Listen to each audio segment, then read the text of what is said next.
American courts engage in two activities: constitutional interpretation and statutory interpretation. This video will define these terms and illustrate them by examining the strange case of Ernest Hemingway's cats. One major reason that courts exist is because words and language are ambiguous. Whenever humans communicate verbally, there's the possibility of miscommunication. Words have multiple meanings. Phrases may be vague or confusing. Sentences within a document may appear to contradict each other. A certain degree of ambiguity is often acceptable in everyday life, but it's rarely acceptable in the law. Courts make decisions every day that involve billions of dollars, as well as whether criminal defendants will be sent to prison or even to death. The stakes couldn't be higher, and precise language is required. In the American system of justice, the Supreme Court and the lower federal courts are the institutions authorized to interpret federal law. There are two very different kinds of federal law: constitutional law and statutory law. Courts interpret both, and their role in each is very different. Let's take a look. First, let's consider constitutional interpretation, which is also known as judicial review. The United States Constitution is filled with ambiguous words and phrases that could have many different meanings.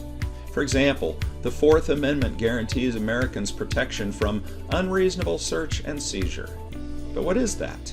What's the difference between a reasonable search and an unreasonable search? The 14th Amendment guarantees equal protection of the laws. What could that possibly mean? Does freedom of speech include the right to burn the American flag? What constitutes cruel and unusual punishment for you might be very different than it is for me. And the list goes on and on. Courts are required to interpret these phrases when someone alleges that the government has passed a law or a governmental employee or agent has taken an action that violates one or more parts of the U.S. Constitution. These cases require judges to compare the law or governmental action with the Constitution and to determine whether the former violates the latter. As just one example, the Supreme Court has considered whether Chicago's ban on handguns violated the Second Amendment's guarantee of the right to bear arms. When the courts engage in constitutional interpretation, they're asking a fundamental question: does this law or governmental action violate the Constitution? And in order to answer this question, they are necessarily required to interpret the meaning of the Constitution. So ultimately, they must answer the question, what does the Constitution mean? And if they find that the law or action does violate the Constitution, it must be struck down. But not every case involves the Constitution. The laws or statutes written by Congress can also be vague, ambiguous, or contradictory. Federal courts must also interpret these laws. This is called statutory interpretation. In statutory interpretation, the issue is not whether the law is constitutional. In such cases, the courts are not being asked to strike down the law. They are merely answering the question, what does this law mean?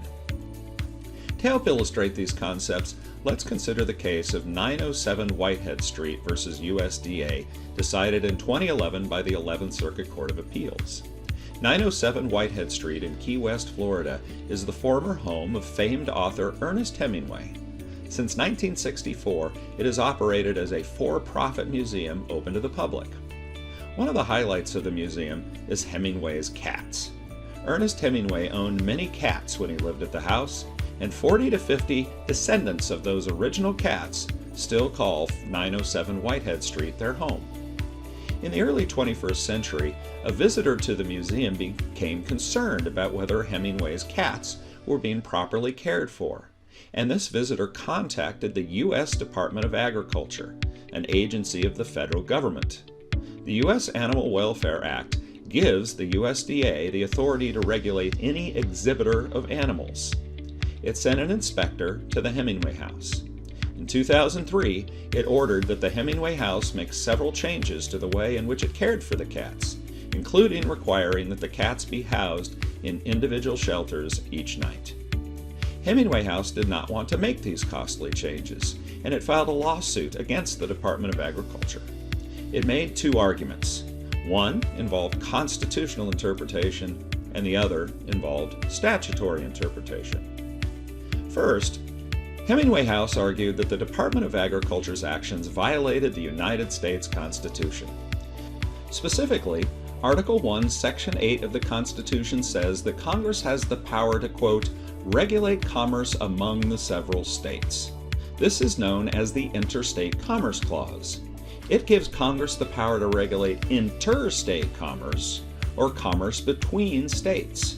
But it does not give Congress the power to regulate intrastate commerce, which is commerce conducted wholly within a state. Hemingway House pointed out that its cats had never been bought or sold. They had spent their entire lives in Florida and had never traveled across state lines.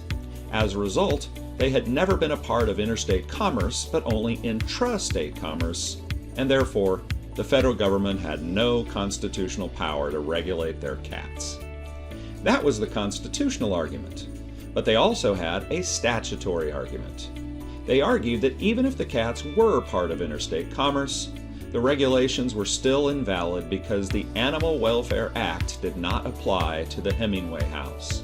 They argued that when Congress passed the Animal Welfare Act, it only intended for the law to apply to businesses primarily focused on animals such as zoos and circuses. It was never intended to apply to businesses like the Hemingway House. So the constitutional question is whether or not the Hemingway House is involved in interstate commerce as defined by Article 1, Section 8 of the Constitution. The statutory question is whether Congress intended the Animal Welfare Act to apply to businesses like the Hemingway House. If the Hemingway House wins either question, it wins the case, and the regulation will be struck down. What do you think?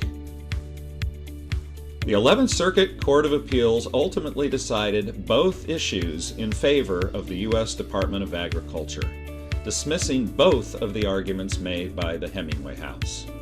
Regarding the constitutional issue, the court found that the Hemingway House and its cats were indeed involved in interstate commerce.